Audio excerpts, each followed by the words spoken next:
tempatnya masing-masing. Jangan di sini, balik di sana. Keluar semua, habis nanti keluar di situ.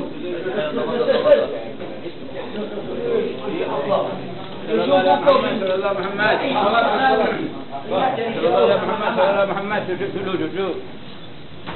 Nanti habis dulu.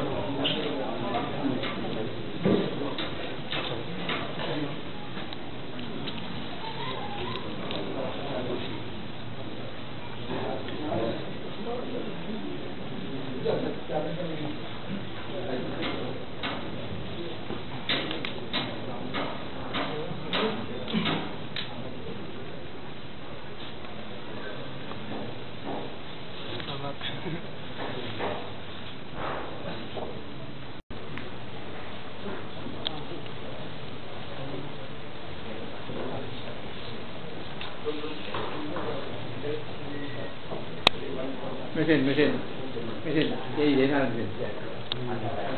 Ada.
Duduk, jangan berdiri supaya yang belakang bisa melihat.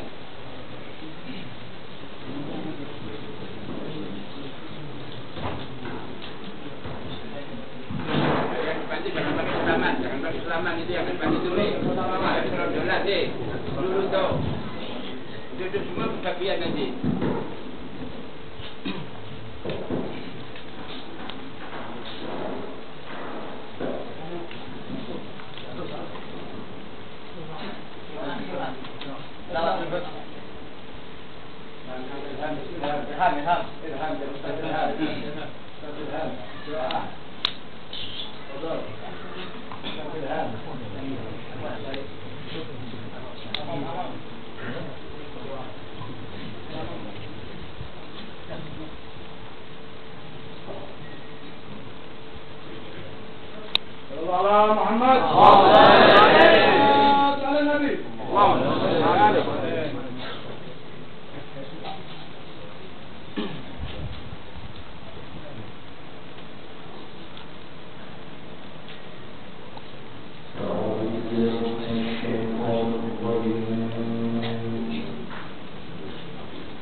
في الآيات المباركة.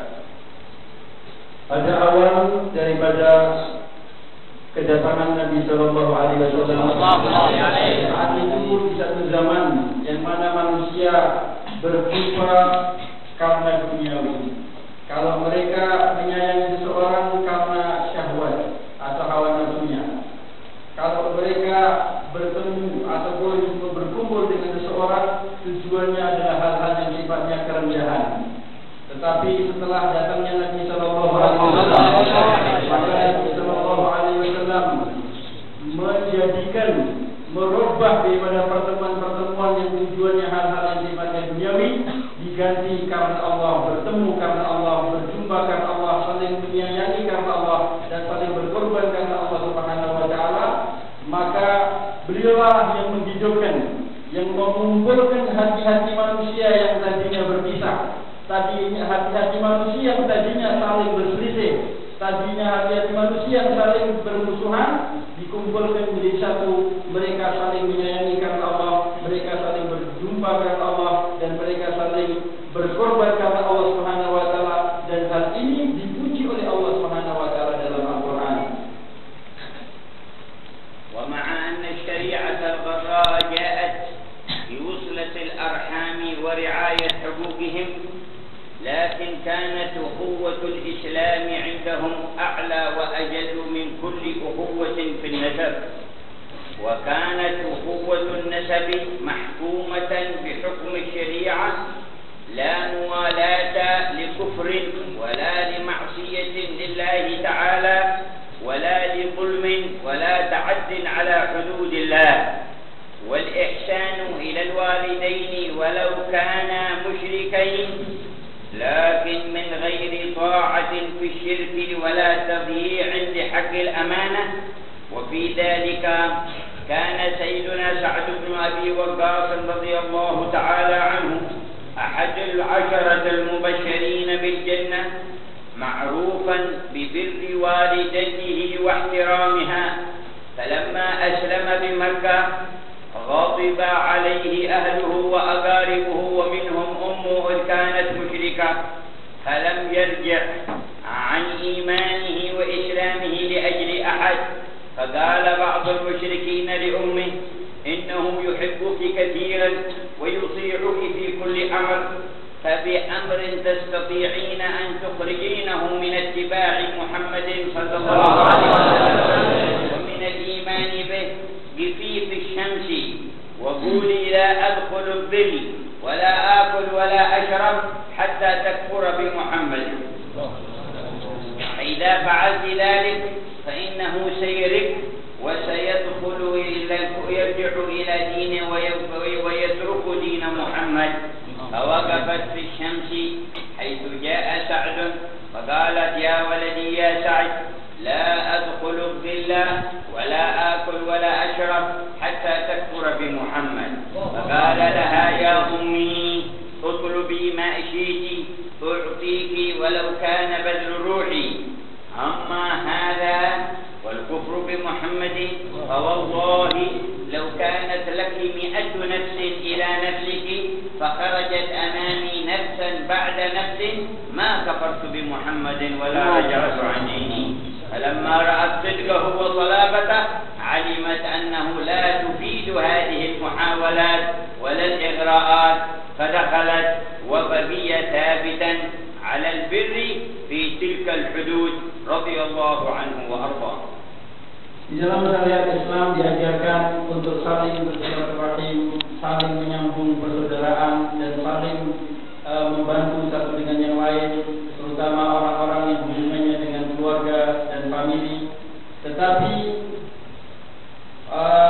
persaudaraan yang digabungkan dengan Islam, persaudaraan Islam itu lebih tinggi, lebih besar, lebih erat daripada persaudaraan yang sekedar disambungkan dengan hubungan darah. Maka hubungan Islam, persaudaraan yang diikat dengan Islam inilah persaudaraan yang akan langgeng dan lebih kuat yang ada dalam pribadi daripada sahabat-sahabat Nabi dan ajaran-ajaran Nabi SAW. Hingga terjadi dalam sejarah ketika Sayyidina Sa'ad bin Abi Waqqas radhiyallahu ta'ala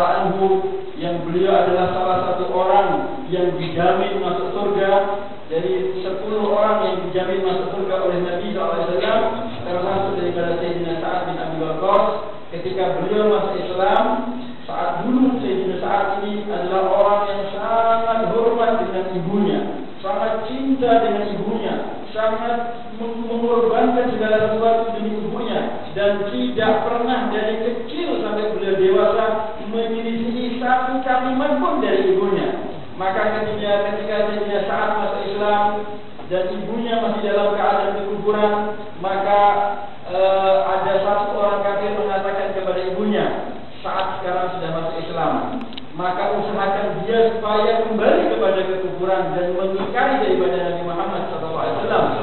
Maka caranya adalah dia sangat cinta dengan kamu, dia sangat hormat dengan kamu. Kamu bilang sama Sa'ad bahwa kamu jangan sampai makan, kamu tidak akan mau makan dan tidak akan mau minum dan tidak akan mau berteduh, selalu berada di bawah terik matahari sampai saat mau meninggalkan daripada Islam. Kalau kamu dengan cara yang seperti itu, karena cintanya Sa'ad kepada kamu, dia akan meninggalkan daripada agamanya Muhammad. Maka ibunya Sa'ad mengikuti daripada ucapan itu. Maka ibunya Sayyidina Sa'ad, dia berada di terik matahari, tidak makan dan tidak minum. Akhirnya datanglah Sayyidina Sa'ad menjumpai daripada ibunya. Maka ibunya mengatakan, ya Sa'ad, tinggalkan daripada Islam, tinggalkan daripada agamanya Muhammad. Kalau kamu tidak akan meninggalkan, maka aku akan terus duduk di terik matahari. Abu Quhafah ila baiti Abi Bakr lamma sami'a anna Aba Bakr hajara ma'a an-Nabi. Faqala لأولاده ما أرى أبا بكر إلا قد فجعكم بنفسه وماله يعرف من محبته للنبي وتعظيمه لسيدنا النبي محمد صلى الله عليه وسلم ما عرف به أن أبا بكر سيأخذ ماله أيضا لينفقه على النبي محمد. فقال أظن فجعكم بنفسه وماله وأنتم في بيت ليس عندكم شيء من بعد أبي بكر تأكلونه. وكان سيدنا أبو بكر قد أخرج المال معه لإنفاقه في الهجرة. فقالت أسماء بنت أبي بكر ذات النطاقين تعالج عقلية هذا الكافر الذي لا يؤمن إلا بالمادة. كان ذلك قبل الإسلام. فذهبت به إلى البقعة التي يضع فيها أبو بكر النبوذ، فوضعت فيها أحجارا كثيرة وغطتها وقالت تعال، وجاءت بيدي وهو أعمى. قالت انظر إلى هذا مال أبي بكر. قال ما دام ترك لكم هذا فليذهب. وكان لم يترك لهم إلا ما قال في تجهيز جيش العسرة للنبي. ماذا تركت لأهلك وولدك يا أبا بكر؟ قال تركت لهم الله ورسوله. تركت لهم الله ورسوله في اليوم الذي قال سيدنا عمر سأسبق أبا بكر في تجهيز جيش العسرة وجاء بنصف المال. قال ما تركت لأهلك وولدك يا عمر؟ قال تركت نصف مالي وأتيتك بالنصف. فجاء أبو بكر بمال كله. قال ماذا تركت لأهلك وولدك يا أبا بكر؟ قال تركت لهم الله ورسوله. قال ما بينكما كما بين كلمتيكما، الفرق الذي بينكما كما الفرق بين هاتين الكلمتين. قال سيدنا عمر والله ما سبقت أبا بكر إلى خير إلا سبقني إليه. Jadi ketika Sayyidina Abu Bakar radhiyallahu ta'ala beliau diajak hijrah oleh Nabi sallallahu alaihi wasallam dari Mekah menuju Madinah, maka bapak beliau yang namanya Abu Quhafah yang saat itu masih dalam keadaan kekufuran belum masuk Islam, maka bapak daripada Sayyidina Abu Bakar, Abu Quhafah, mengerti bahwa Sayyidina Abu Bakar itu sangat cinta sekali dengan Nabi Muhammad SAW. Pasti dia akan membawa seluruh harta bendanya untuk perbekalannya hijrah bersama Nabi Muhammad SAW, dan mesti tidak ditinggali apa-apa itu keluarganya. Maka dengan kejadian mendengar bahwa Sayyidina Abu Bakar hijrah bersama Nabi, maka bapaknya Abu Quhafah ini datang ke rumahnya untuk mengecek. Dan bapaknya itu saat itu beliau adalah dalam keadaan buta. Maka ketika sampai di rumahnya Sayyidina Abu Bakar, maka dia bilang kepada keluarga Sayyidina Abu Bakar, saya tahu Abu Bakar ini sangat cinta dengan Muhammad. Saya mesti dia akan membawa segala darahnya yang ada di rumahnya ini untuk daripada daripada perbekalan hijrahnya.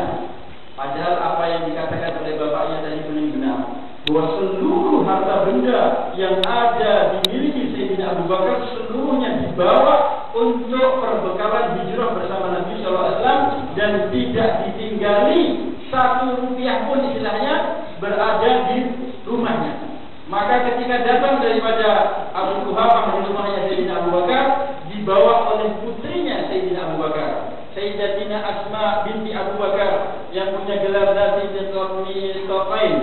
Beliau dibawa, kemudian dituntun di satu tempat, di situ dikasih batu-batu kecil, kerikil-kerikil kecil, dan dia kasih daripada tutupan, dikira supaya itu adalah emas dan dikira itu adalah uang. Kemudian tangannya kakeknya ini Abu Quhafah dipegangkan ke tempat tersebut dan dia melihat, dia meraba-raba bahwa di dalamnya banyak sekali emas dan banyak sekali uang.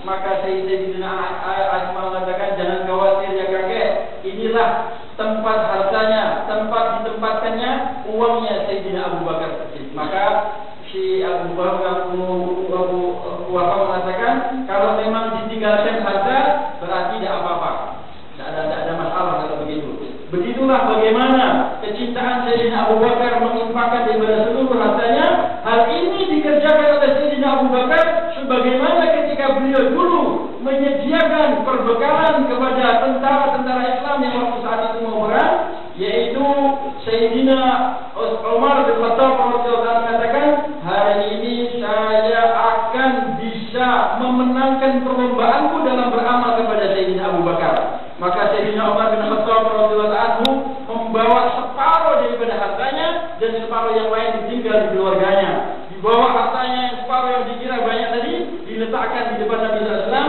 Maka Rasulullah bertanya, wahai Umar, apa yang kamu tinggalkan untuk keluargamu? Maka Sayyidina Umar mengatakan, ya Rasulullah, aku tinggalkan separuh dan aku bawa separuh. Ketika Sayyidina Abu Bakar datang menghadap Nabi SAW, maka Sayyidina Abu Bakar ditanya oleh Rasulullah, wahai Abu Bakar, apa yang kau tinggalkan untuk keluargamu?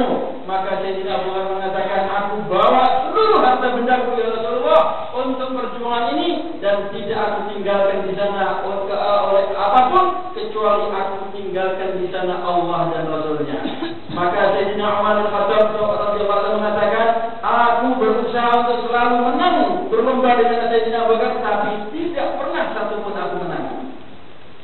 وفي بيت النبي محمد صلى الله عليه وسلم في مكة فداه سيدنا علي بن أبي طالب وتغطى ببردته عليه الصلاة والسلام ليظنه المشركون أنه هو يتعرض لأن يضرب ولأن يقتل فداء لسيدنا رسول الله. لكن سيدنا رسول الله أخبره أنه لن يخلص إليك شيء ولن يقدروا عليك بمثل ولا غيره. هذه أمانهم أجلها إليهم بعد أن هاجر. هذه أمانة فلان وهذه أمانة فلان وهذه أمانة فلان. فقد كان محل أمانة صلى الله عليه وآله وسلم مع معاداتهم له يأتمنونه على ما أغلى ما عندهم. وقد أدى الأمانات على أحسن الوجوه، ما أكرمه وما أعدله وما أعظمه في القيام بحق الله صلى الله عليه وآله وسلم. Demikian pula Sayyidina Ali bin Abi Thalib ketika detik-detik hijrahnya Nabi Shallallahu Alaihi Wasallam. Saat itu Nabi dikepung oleh orang-orang kufur, orang kafir. Sayyidina Ali bin Abi Thalib diperintahkan untuk tidur di kasurnya atau di tempat tidurnya Rasulullah SAW dan menutupi daripada tubuhnya dengan selimut atau dengan burdahnya Nabi SAW. Hal ini sangat bahaya. Berarti dia sanggup untuk langsung mati dengan masuknya orang kafir ke rumahnya Rasulullah. Dikira Rasulullah mungkin langsung dipukul dan dibunuh. Tapi Sayyidina Ali bin Abi Thalib siap untuk mengorbankan daripada jiwanya demi keselamatan Nabi SAW. Namun telah dijamin oleh Nabi bahwa Sayyidina Ali tidak akan ada nanti yang menyentuhnya. Karena Nabi SAW mengatakan sebelumnya, wahai Ali,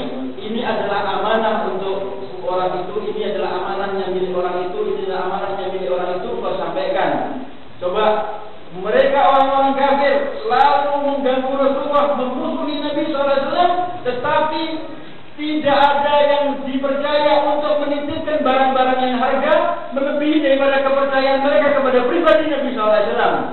Mereka tetap percaya bahwa Nabi SAW adalah al-amin dan akan bisa menyampaikan daripada amanah. Terjadilah apa yang terjadi ketika itu, akhirnya disampaikan daripada amanah sesuai dengan siapa yang memiliki daripada barang-barang tersebut. هذه مظاهر المحبة والمودة لله والفداء في مكة والمدينة منتظرة رسول الله صلى الله عليه وسلم بالشوق والمحبة والتعظيم. وكان جميع الأنصار يتسابقون إلى المهاجرين ليستقبلوهم وسط بيوتهم. تغير الأمر، كانوا قبل الإسلام يتعادون بينهم البين ولا يفتحون الصدور لاستقبال الغرباء بهذه الصورة، لكن لما جاء الإسلام ما نزل مهاجري في بيت أنصار إلا ببرعة، يتسابقون على المهاجرين فلا يتمكن أن ينزل في بيت الواحد منهم إلا بعد أن يجروا البرعة، فمن نزلت عنده البرعة يخرج في بيته هذا المهاجري كما مدحهم الله تعالى في القرآن. فلما أقبل عليهم سيدنا النبي محمد قال سيدنا أنس بن مالك لما كان اليوم الذي جاء فيه رسول الله إلى المدينة أشرق منها كل شيء، أشرق منها كل شيء، فكانوا يشاهدون النور حتى في أحجارها، حتى في أشجارها، حتى في تربتها، فرحا بمكتب النبي سيدنا محمد صلى الله عليه وعلى آله وسلم الذي في أثناء الطريق 12 يوم وهو يتعرض للشمس ويتعرض عليه الصلاة والسلام للجوع ويتعرض للظماء. يبحث سيدنا أبو بكر أحيانا هل من شجرة يستظل فيها النبي، هل من حجرة، أحيانا لا يجد إلا حجرة بعيدة، يقول تعال يا رسول الله تجلس في ظل هذه الحجرة، فيفرش له تحتها رداء ليجلس عليه ويذهب يبحث هل يجد شربة لبن يسد بها جوعة رسول الله صلى الله عليه وآله وسلم. كان هذا حاله عند الهجرة، مضحيا مجاهدا مبلغا شريعة الله حتى ورد المدينة المنورة، امتلأت بالمحبة في الله والمودة لله، وقابلوه طلع البدر علينا من ثنيات الوداع والكل يحب أن ينزل رسول الله في بيته. قال دعوها أي الناس فإنها مامورة، فمشت إلى عند دار أقوال أبي ونزلت عند دار أبي أيوب الأنصاري وبركت هناك، فاستقبلوا النبي. وخرج بنو النجار يقولون نحن جوار من بني النجار، يا حبذا محمد من جاري. فكان الناس في الشوارع في المدينة يصيحون اليوم جاء سيدنا محمد، جاء رسول الله. فأولادهم في الشوارع ونساؤهم من فوق البيوت، وخرج قالوا بني النجار يدورون فيقولون يا حبذا محمد من جاري. فمروا على النبي قال أتحبونني؟ قالوا والله إنا نحبك يا رسول الله أكثر من آبائنا وأمهاتنا وأنفسنا. قال الله يعلم أن قلبي يحبكم، الله يعلم أن قلبي يحبكم، فهنيئا لهم ثم هنيئا لهم رضي الله عنهم. Tadi cerita tadi adalah menunjukkan bagaimana suasana hati daripada para sahabat-sahabat di dalam cintanya dengan Nabi dan bagaimana kesiapan. قال سيدنا علي بن أبي طالب لا يحب كل مؤمن ولا يبغض كل منافق. قال سيدنا علي لو سقيت المنافق سمنا وعسلا لم يستثني إلا بغضا، ولو علوت المؤمن بسيفي لم يستثني إلا حبا. وكان بعض محبيه الصادقين يدافع عنه ويمدحه، يجلس مع قوم يبغضون سيدنا علي أيام خلافته، فكان يرد عليه ثم إنه وقع في سرقة، فأمر سيدنا علي أن ترفع يده فقطعت يده. لما قطعت يده أعطي اليد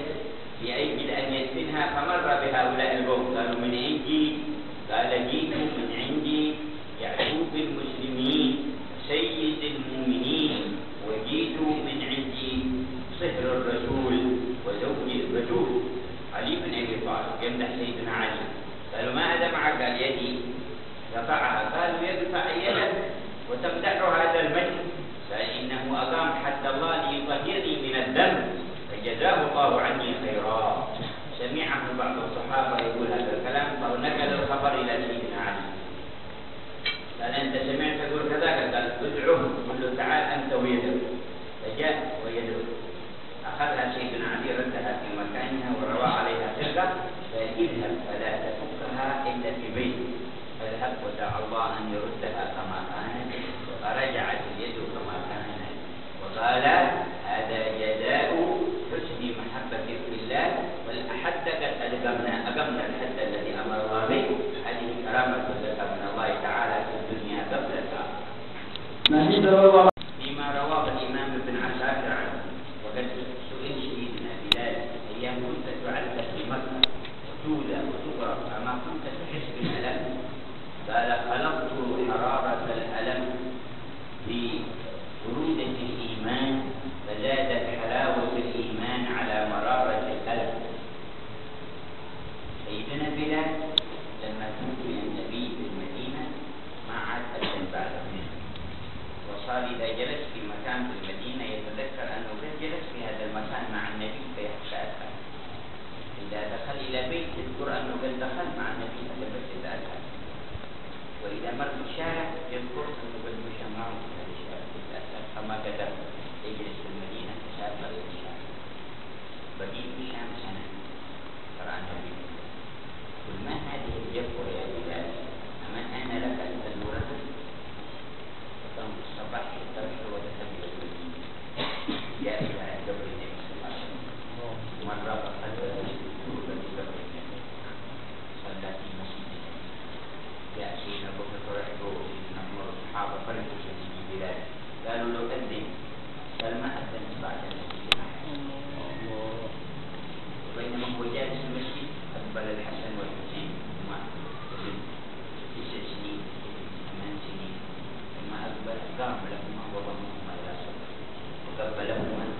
تذكر أيام كان يخرجان في المنبر مع النبي الصلاة مع النبي ويجلسان على كتف النبي وعلى رجله. قال يا بلال أذن كما كنت تؤذن جدنا. قال أما الله قد طلبنا مني كبار الصحابة فرددتكم لكن أنتم لا أقدر أن أردكما. لا أدري ما أقول لجدكما غدا إن رددتكما سأؤذن. فلما جاء وقت الأذان طلع إلى محل مرتفع فرفع صوته به. جميع من في المدينة من الصحابة من المهاجرين والأنصار تذكروا هذا الصوت أيام فضجوا بالبكاء وخرجوا من البيوت يجرون نحو المسجد. فيهم من يقول أبعد رسول الله هل رجع النبي هل عاد إلينا؟ خرج النساء خرج الأطفال خرج الرجال خرج كبار السن يبكون في شوارع المدينة حتى ما رؤيت المدينة أشد بكاء بعد وفاة النبي من ذاك اليوم. ووصل بلال إلى عند قوله أشهد أن محمد رسول الله أنا بيت العبرة وبكاء ما كذلك من الألم. رجع الألم رضي الله عنه وضجت شوارع المدينة وبيوتها بالبكاء شوكا إلى رسول الله. كذلك كان الحال من المهاجرين والأنصار وكذلك يجب أن يكون منا يا أيها المؤمنون. Saya tentang Sayyidina Bilal radhiyallahu anhu yang mana kisah ini diriwayatkan oleh Imam Ibn Asakir dan yang lainnya, yaitu ketika kita ngerti bagaimana Sayyidina Bilal radhiyallahu anhu ketika awal dia masuk Islam maka ditangkap oleh tuannya dan beliau disiksa dengan ditutupi bajunya dan terik sinar matahari yang sangat panas sampai dicemeti. Maka ditanya bagaimana kondisi kamu ketika kamu dan ibu disiksa seperti itu. Maka Sayyidina Bilal mengatakan siksaan yang begitu dengan dibandingkan manisnya iman yang aku rasakan, maka manisnya iman mengalahkan daripada kepedihan siksa, sehingga aku tidak terasa apa-apa karena lebih daripada merasakan daripada manisnya iman. Kemudian ketika Rasulullah SAW wafat, Sayyidina Bilal duduk di Madinah. Ketika beliau duduk di Madinah, maka Sayyidina Bilal tidak mampu lagi untuk duduk di kota kota Madinah, karena setiap waktu berada di kota Madinah mengingatkan kembali kondisi dan suasana ketika beliau bersama Nabi Sallallahu Alaihi Wasallam. Kalau duduk di satu tempat, dulu saya duduk di sini dengan Nabi dan saya berbicara dengan Nabi. Ketika berjalan di sebuah jalan, dia ingat dulu saya di sini dulu berjalan dengan Nabi. Karena selalu nostalgia pikirannya mengingat dengan Nabi yang seperti itu, sampai tidak bisa makan dan tidak bisa minum, akhirnya dia putuskan aku tidak mampu lagi untuk duduk di kota Madinah karena perasaan selalu mengingat Nabi. Akhirnya beliau pindah ke Damaskus. Ketika beliau pindah ke Damaskus dan tinggal setahun di sana, beliau ini berjumpa Nabi Sallallahu Alaihi Wasallam. Dan dalam perjumpaan Nabi SAW mengatakan, Nabi SAW mengatakan kepada Bilal, "Ma hadijah wahai Bilal, apa ini? Kenapa kamu meninggalkan kami? Kamu ya Bilal, meninggalkan kami ya Bilal? Kenapa engkau tidak mau berziarah kepada kami?" Dengan ucapan yang seperti itu pagi-pagi hari, Sayyidina Bilal radhiyallahu anhu langsung menyiapkan daripada bekalnya, menaiki daripada kudanya, langsung menuju daripada kota Madinah Munawwarah untuk menziarahi daripada Nabi Sallallahu Alaihi Wasallam. Sampai di dalam kota Madinah menziarahi Nabi SAW dan beliau tinggal di Masjid Nabawi. Ketika beliau tinggal di Masjid Nabawi, didatangi Sayyidina Abu Bakar Siddiq radhiyallahu anhu dan mengatakan, "Wahai Bilal, tolong engkau sekarang azan untuk mengingatkan suasana ketika azan yang tidak Rasulullah." Maka saya belum mengatakan, "Saya tidak mampu lagi azan sunnah Rasulullah. Saya tidak bisa lagi." Kemudian diminta Sayyidina Umar, diminta daripada semua subang daripada para sahabat, itu selalu menolak dan tidak bisa. Akhirnya datanglah Sayyidina Hasan dan Sayyidina Husain. Itu daripada Nabi Sallallahu Alaihi Wasallam masih kecil. Maka ketika melihat daripada Sayyidina Husain dan Sayyidina Hasan, ingat daripada ini adalah orang yang sangat mencintai Nabi Sallallahu Alaihi Wasallam. Dipeluklah daripada Sayyidina Hasan dan Sayyidina Husain dan beliau mengatakan, bau mengingatkan baunya Nabi Sallallahu Alaihi Wasallam. Nabi Muhammad sallallahu. Kemudian Sayyidina Hasan dan Sayyidina Husain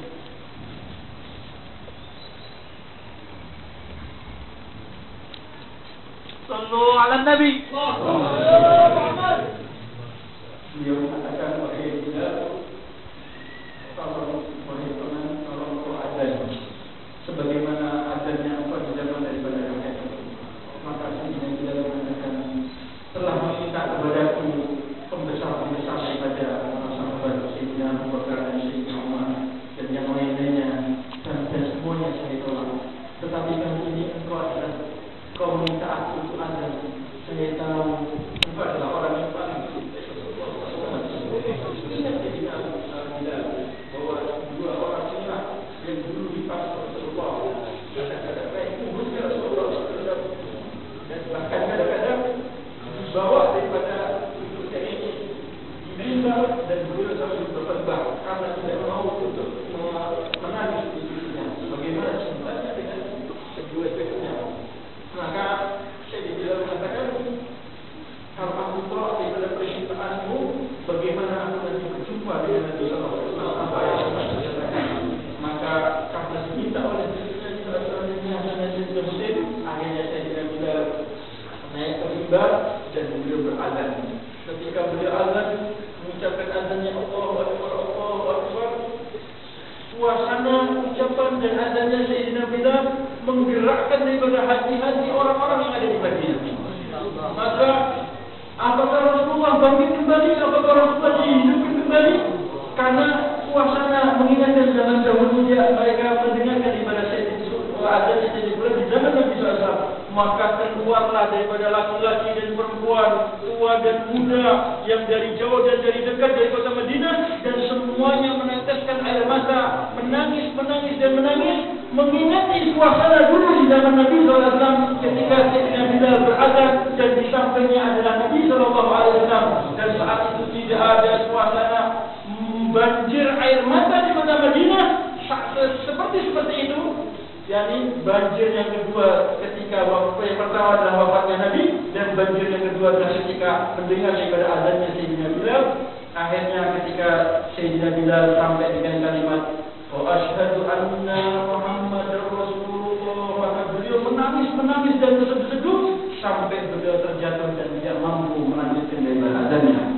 Inilah hati-hati daripada para sahabat, cintanya yang dalam luar biasa dengan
menghargai satu dengan yang lain, tolong menolong kebaikan satu dengan yang lain, dan membantu Nabi SAW dengan melihat keluarganya masing-masing. Bagaimana syariat Nabi SAW hidup di keluarga kita masing-masing, baik untuk anak kita, untuk istri kita, untuk famili kita, bagaimana kita hidup